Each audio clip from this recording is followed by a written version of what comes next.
अस्सलाम वालेकुम नाज़रीन। आज हम जिंजर अदरक को सेव करना बताएंगे। ये तकरीबन 1 पाव अदरक है।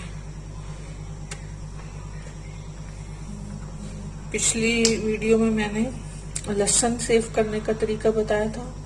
उसमें ये होता है कि आप पहले चॉपर चला लें और एंड में ऑयल डालें, और इसमें ये होता है कि आप साथ ही आपको ऑयल भी ऐड करना है, क्योंकि ऑयल के साथ ये ज्यादा अच्छे तरीके से पिस जाती है अदरक।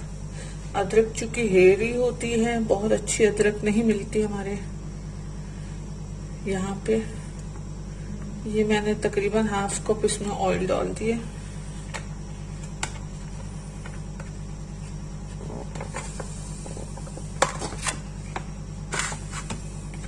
अब मैं इसको चॉप कर लेती हूँ।